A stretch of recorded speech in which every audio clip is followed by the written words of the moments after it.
Hi, this is Chester Moore here at the HuntFish Podcast Summit at the Warren Ranch, the 4th annual HuntFish Podcast Summit. And a theme, really, of the last few years of the summit has been the North American model of conservation, which is the system that has been going on for, I guess, 80 years or almost 80 years, and has been responsible for unbelievable comebacks of wildlife, sustaining healthy wildlife populations in the face of a growing population and urban sprawl and everything else. But there's still a lot of concerns, and we want to address this here in a forum. And just everyone, can you introduce yourself? We'll start over on this end. Yeah. My name's Smokey Solis with the Campfire Chronicles podcast. In my daily life, I am a graphic designer and regulations coordinator for the Oklahoma Department of Wildlife Conservation. So, it's good to be here. My name is Basheer Benhalim with the organization Hunters of Color, and in my real life, I work in construction. I am Josh Schwencke. I am the owner and executive chef of Gastronomy Outdoors, and I travel the country teaching the importance of wild game cuisine. And in my real life, I travel the country teaching wild game cuisine. So, all righty. Well, my name is Chester Moore. I am the editor-in-chief of Texas Fish and Game Magazine, host the Higher Calling of Wildlife and Dark Outdoors podcast, plus More Outdoors Radio, and I have a ministry that involves getting kids connected with wildlife and conservation. I'm Herman Brune. I think I'm here in capacity right now as a director for the Texas Outdoor Writers Association. Former wilderness hunting guide for 30 years, and I believe that's kind of why I'm here. There's a lot of reasons why you're here, Herman. I am Joshua Stratton. I am the Senior Director of Marketing and Communications for the Mule Deer Foundation, and have been making my livelihood in the outdoor recreational industry for a couple of decades now. And I'm Kyle Hand with Texas Parks and Wildlife. I serve as a statewide game bird specialist for TPWD. There's a reason why they put us on the separate ends of the table, you know? Yeah, gotcha.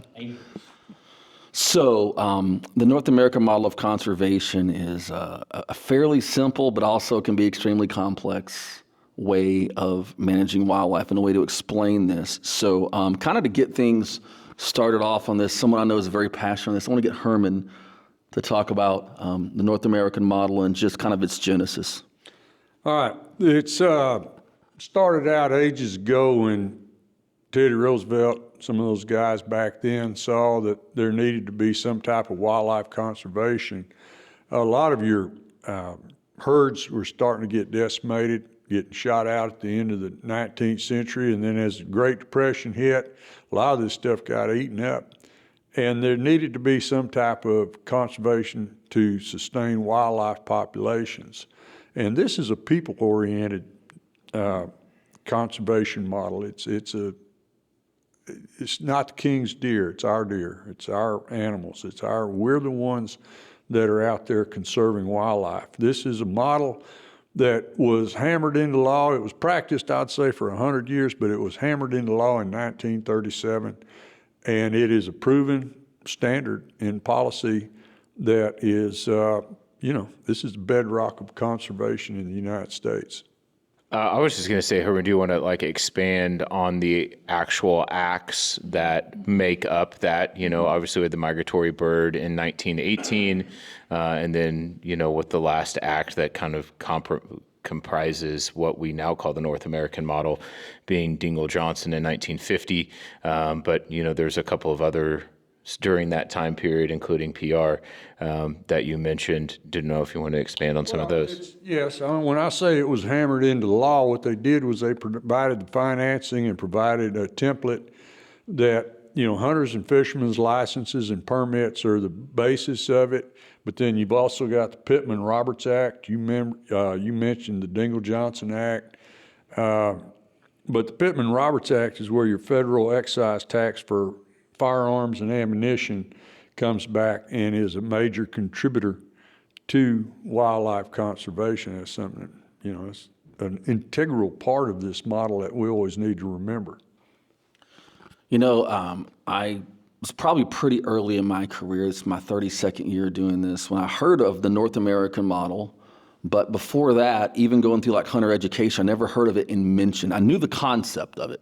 I knew that there was this mechanism for funding through licenses. And I was even proud, like when I bought my first hunting license I had to pay for, that, I knew that money was going to go back somehow to conserve wildlife. But I never heard of it until probably 3 or 4 years in of actually as a model. Do any of you gentlemen believe maybe this model or what we know about this model kind of needs refreshing in terms of a public relations campaign, or at least us educating hunters and anglers and then allowing hunters and anglers and writers and such to educate the public? Anybody have a thought on that? Yeah, I think there's a lot of misinformation about it, or lack of information. I also think there's some misinterpretations of some of the 7 pillars of the North American model that greatly deserve some of our attention for further explanation.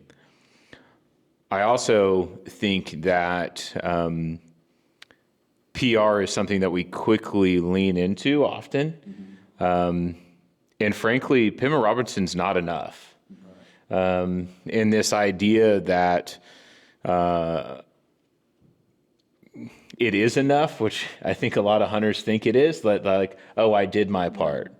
And so really going further in and explaining, hey, yeah, it's great that this is there, but one, that's not really being paid by you. It's being paid by the manufacturers and by the industry itself. Yes, you're paying it in some sense, but really they're the ones writing the check. And 2, we need a heck of a lot more than that to be successful in conservation, given the current landscape and the threats to those landscapes, and this ever-changing world that we live in. So those are, for me, some things I would love to see the industry push into a little further and a little more detail-centric. Yeah, and that's a great point. And there's also the NGOs. You got your Mule Deer Foundation, Wild Sheep Foundation, CCA, the Coastal Conservation Association, Bonefish and Tarpon Trust, all these groups that hunters and anglers are supporting as well. And I guess there's that idea of I know there's different acts and things being looked at to increase different models of funding into conservation, but also taking that personal stake in a species you love. I tell people who want to get involved, I'm like, pick a species or a land type like mountains, prairies, whatever, that you like, and find an organization that aligns with those values and helps, and start there. That way, it's not just that you're getting a hunting and fishing license. And this will probably get me some heat, but I'm pretty used to that. I think a lot of hunters have a very conceited idea of their role in conservation, because a lot of guys are just like, I hunt, therefore I'm a conservationist. I don't think that's necessarily true. And on an individual basis. It's great that you did it. The practice is good as long as it's legal scientific hunting. But I don't think somebody should call themselves necessarily conservationists because they Pittman-Robertson dollars came from a bunch of ammo they shot, I think that maybe we ought to inspire more hunters, more fishermen. It's a small percentage that think like that, to be like, get more involved, even at the smallest scale, to actually put some skin in the game on conservation. Anybody have any thoughts on that? Yeah, I would just say, one of the things that you hear so often is hunting is conservation, right? And people point to the PR dollars as that. And so as we look at this model of saying like, hey, we have, and the data I would say is ambiguous on this at best, but that we have a declining number of people participating in hunting, right? And so if it's sort of like, if we're on this decline and those dollars are going down, then that as a point of leverage within policy is diminished. And so then we have to ask ourselves, are we just our dollars? And to your point, like, I'm more than just the dollars that I contribute towards wildlife departments and baseball fields and gun ranges, right? I am someone who's very passionate about the resource, and I hope, I know I'm sitting at a table of people who, many of whom have dedicated their career to protecting wildlife and conserving the habitat in which they exist on, right? And so that to me is the real failing of the hunting as conservation model or the hunting or conservation statement. Because if we're just reduced down to dollars, then I believe we should put an excise tax on mountain bikes and camping gear and everything else that occurs. And then that then furthers, well, who is the user group, particularly on public lands, right? Who are those user groups that then have the quote unquote right to be here? Right. And the reality is that we all have a right to be here, but there needs to be more for those of us who are taking and benefiting, I believe, more from the landscape and those animals. Like, consumptive use of wildlife. To use the term consumptive use of wildlife, right? We have an obligation and an interest, both personally and culturally, to protect and to enhance what we believe is the right way to exist and to teach our children, right? And we distill it down to dollars. That's pretty easily replaceable. Yeah. And there's people out there wanting to replace that, and there are already voices sounding off to like, well, if we get a bigger stake, we'll have a bigger voice and, all those things. So I think kind of what I'm hearing here is like, let's find ways to get skin in the game beyond that and really use our voice, our talents, our treasures to forward the conservation model and to move this forward. Now, Kyle over here works for Texas Parks and Wildlife Department, and his department is a recipient of Pittman-Robertson dollars. And just to go back down to that scale, can you give me an idea of like maybe a couple of projects directly that Pittman-Robertson has funded, and maybe also how NGOs have helped some of your efforts, like with Turkey, for example? Sure, that's a great question. And so the way PR dollars come into the state is that we have to apply to the U.S. Fish and Wildlife Service, who is the arbitrator of these funds. So this excise tax goes to U.S. Fish and Wildlife Service, and we as a state apply for grants. And we have grants that are small grants. We have grants for like land acquisition. We have grants for operating. So one of the big ones is our wildlife management area grant. So we have a operations plan on file with Fish and Wildlife that basically says it's okay for us to use PR dollars, which are matched with state funds. When I say state funds, that's your license dollars that come directly to the state. We say, hey, we have $1. Fish and Wildlife Service says, here's 3 more. And so we apply to U.S. Fish and Wildlife Service for these grants. There's a lot of reporting on what we do. So like your wildlife management areas in Texas are run off PR dollars. Everything from gravel to the gas we put in our vehicles, all of that on WMAs. If it falls within that op plan, PR dollars are involved in that. And so when there's federal funds involved in it, that means there's federal reporting and then some other hoops that we jump through, but it's because we get that funding. And then we have, I say smaller, but they're really just shorter term grants, things like research projects. So we can use PR dollars. We set aside a number of state dollars to be matched with PR dollars for certain research projects. And that's everything from prairie dog colony research to black skimmer research down on the coast and wild turkey research, human dimensions research. So we get a pool of research ideas throughout the agency. Those go through a vetting process, a ranking process, and then we use PR dollars to fund some research, which generally gets done by universities, not necessarily in the state. And so those PR dollars are integral. Without the PR dollars, Texas would not have the wildlife that it has today. The question is that enough? There's always more that can be done. One of the coolest projects that we have recently is actually we have grants where working with some of our NGOs to be able to put PR dollars into habitat work on private lands. Texas, one of the big, or probably the biggest hurdle in Texas is that we're 97% privately owned.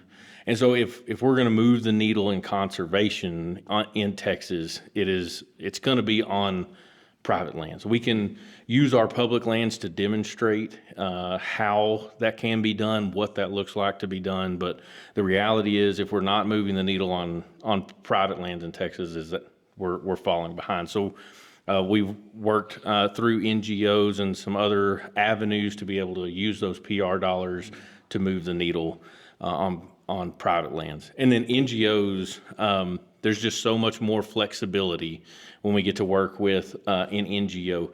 And maybe that's National Wild Turkey Federation, Pheasants Forever, Quail Forever, Mule Deer Foundation, Bighorn Society. There's a ton of great partners out there, even our joint ventures throughout the state that really, they provide us avenues of flexibility to be able to do work on private lands, on research operations, and serve as an integral role in helping us move that needle in conservation.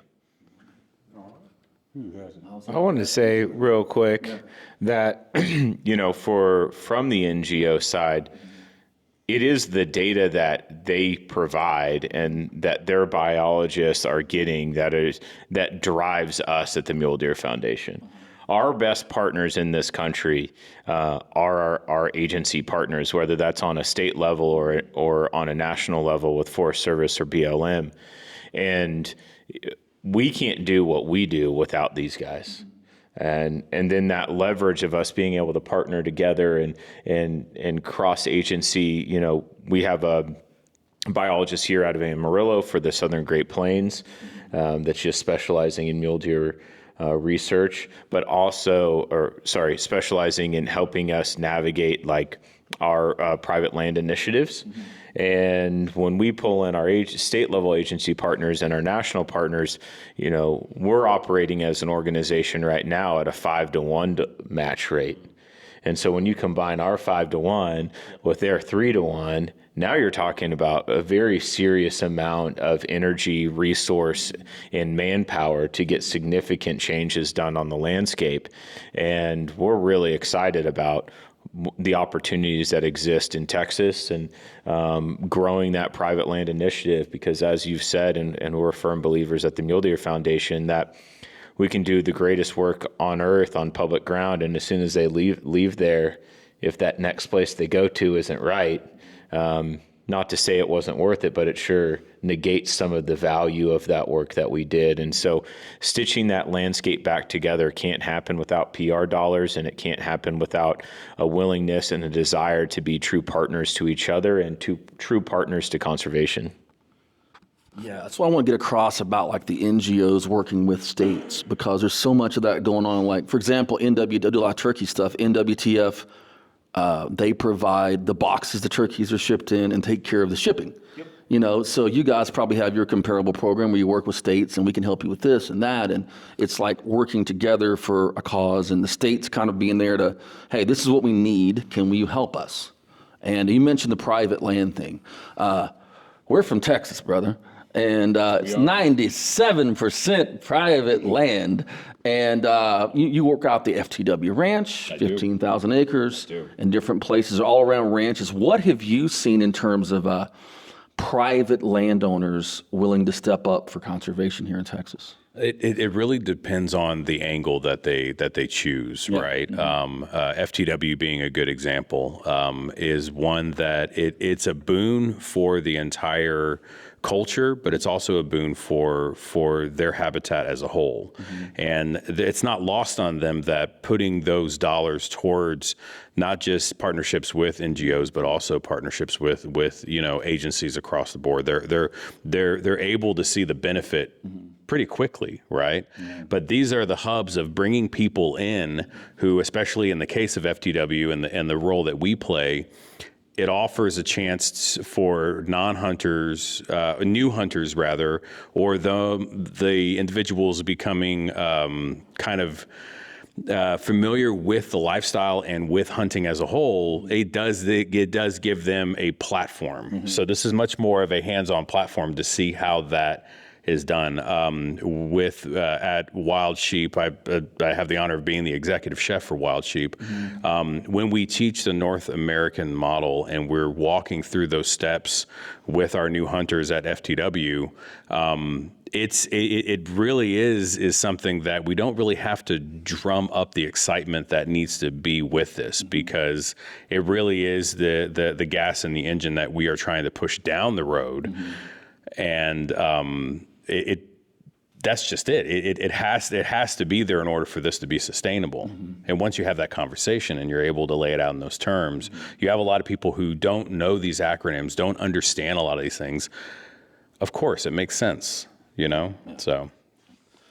Well, the thing is, there's always that idea of like, we need more people to get involved. We need an on-ramp for people to get involved. And get involved in organizations. And Basheer, your organization that you work with, of course, is involved in like, getting people involved, bringing people together. From your perspective, how can we do a better job of educating maybe new hunters or hunters who have just kind of been on their own and not really connected with others about things like getting involved in conservation? Yeah, I think that, like when we talk about private land, I think a lot of times people have this individual opportunity mindset, right? And so they go, well, hey, why would we spend, these dollars that we all generated, on a rancher's, on a private ranch, for instance, right? And I think that's like where we, as an organization, really look to change that dynamic and talk about conservation in a holistic way of saying, maybe, public land densities don't look like, private property densities for, let's say, white-tailed deer. But the reality is that, these animals exist throughout the landscape, and that's a public good, right? And so when we talk about that with folks, that really becomes an on-ramp to that conversation about conservation and what it means to be a conservationist, right? And so when people come to us, I say I don't recruit people to hunt, right? I don't want to convince anybody that hunting's the greatest thing. I want them to come with an open mind and come. And so really what we do as an organization with HOC is we provide space for people. And so sometimes that looks like non-consumptive events, in town where people just come by a Patagonia store and hang out and talk about a book. And other times it looks like, going on some of our really great partners like the Nature Conservancy and our TPWD, our agency here in the state, facilitating opportunities for folks, right? But again, like we have to look at that and say, this is not an us or them. It's not a me or you conversation. This is us engaged in something that we collectively value and really share, really sort of foundational beliefs around. So this is an open question for anyone.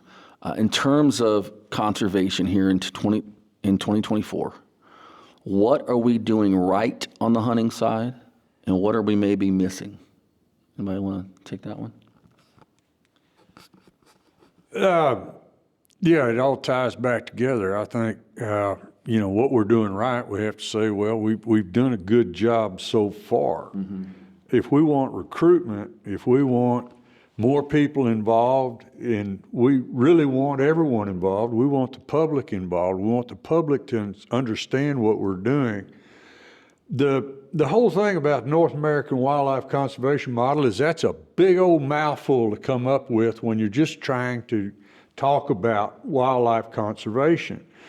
And everything, right now, anybody watching this right now, eyes are liable to be glazing over. We're talking about NGOs, we're talking about agencies, and we're talking about all this stuff.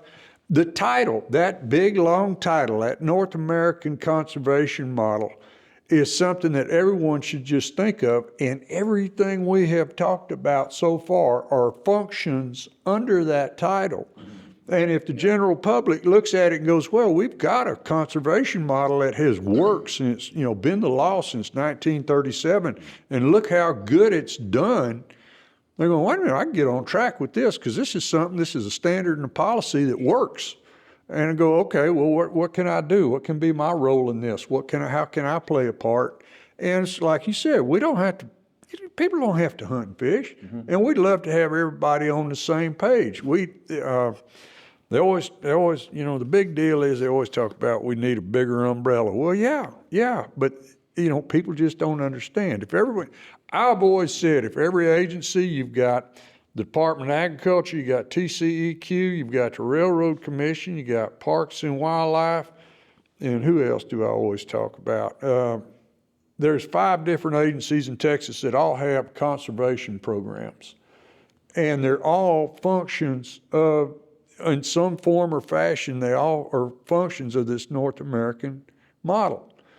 If all those agencies, if all the hunting and fishing NGOs and the active members, the active communicators, if everybody had that in their terminology, just one line, we promote and advocate the North American wildlife conservation model, it would become more of a household thought, you know, and that's how you get the public, and people need to hear that, you know, all the time. And that all these things we do are functions of that model, and simplify it, you know, go ahead. Yeah, so moving north into Oklahoma, you know, we really take it for the past 3 years since we've hired the social media coordinator. We've met people where they're at. Okay, so when we do get stuck in these bubbles where we're surrounded by people just like us, you know, people that hunt, fish, are out in the outdoors all the time, and what social media has done for us is let us reach people that are not exposed to that whatsoever. And they could be out of state, they could be our neighbors next door, they could be in the city, they could be in the country. And what it's doing is recruiting them into conservation and showing them, oh, okay, I can be a part of this. I can, even though some of these videos and things that we do online are a little silly, they're educational, and it'll get them thinking, okay, well, what else can I do? Or maybe I should get outside. What's this fishing license for? What's this hunting license for? You know, and they can use that knowledge to spread the word. And even though they're outside of the state, they're still helping us in spreading the word of what their part in conservation is. And it doesn't have to be dollars; it could just be education and knowledge. Yeah, I think all of those points are good and valid, and you know, it does need to, those words do need to come out of our mouth more frequently and more unifying in nature. I think one of the areas that maybe we're not doing as well is, you know, Pillar 6 of the North American model states that science should be the tool to discharge policy. And I think at times that has not been the case. And it seems to be something that rears its head more often as of late. And, you know, not to dive into any of those individual ballot biology issues, that's not what was intended. And it's something that I'm concerned there is a mission drift on that we need to re-examine. Are we upholding ourselves to that? And then, you know, recently, with the ban of auction tags in Arizona, I think you have to look at the democracy of hunting and fishing and how that is potentially being misinterpreted or potentially weaponized, because Arizona was a place, you know, obviously full transparency. If you follow Mule Deer Foundation at all, you know that we were a recipient of one of those tags. And, you know, this year that tag raised $575,000 at our event, and we turn around and we give 100% of that back to Arizona. The year before it was $700,000. And so, you know, we've given over $1 million in 2 years to Arizona in a public forum that anyone could attend, that could, if they wanted to, you know, jump into that auction. But more importantly, that's over $1 million that very transparently and very regulated goes 100% back to the state of Arizona to execute conservation in this country. And the argument of the people who have driven to ban it was that it was a violation of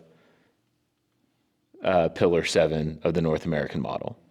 And so, you know, as we owe it, as I stated earlier, like this understanding of the whole thing, But we also need to take time to step back and really examine some of the principles of that and examine, are we still following them? And 6 and 7 are two for me that I feel are at most threat with 6, the science. That one is the biggest concern for me as we move forward.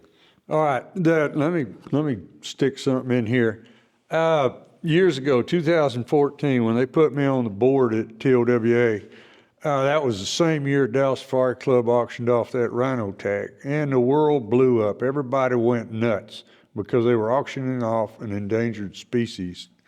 And I went all over the internet. I looked at everything, and there was nothing there. There was no real information there. We were battling with the mainstream media. I called Ben Carter. We did a radio show, and I asked him, I said, Ben, that's for one specific animal, is it not? And he said, yes. He said, absolutely. It's an old aggressive bull. He's killed some cows. He won't let the young bulls breed. He can't breed himself. He's a detriment to the endangered species herd. He said, we need to get him out of there. We expected to raise $1 million on this deal. He said, unfortunately, because of all the bad publicity, we only raised $350,000. And so I taking that, I put it on my radio program. I tried to talk to other outdoor writers about it. Immediately thereafter, we had a TOWA board meeting, and one of the board directors, I asked a question at the meeting. I said, how much is DSC sponsoring our conference? Mm-hmm. And one of the other directors said, maybe we need to play that on the down low because they've got a lot of bad publicity. Mm-hmm. And I asked him, here's the deal. I said, whose fault is that? He goes, what do you mean? I said, whose fault is it they got bad publicity? He goes, I don't understand. I said, is that not our fault? Are we not the outdoor media? Isn't it up to us to get the right message about conservation and how all this works? It's our job to inform the public with the right information. And, that's where we're at. And that's pretty much a wrap on our time, but a great way, true story. I was getting signaled over here, but I think that's a great way to do it. There's messaging, there's challenges I think we've all kind of had here, and I think we're all in agreement that the North American model of conservation is important. Josh talked about re-examining certain points to make sure we're following through. And of course, those in outdoor media, making sure that we educate people. So awesome. Thank you guys so much for talking today.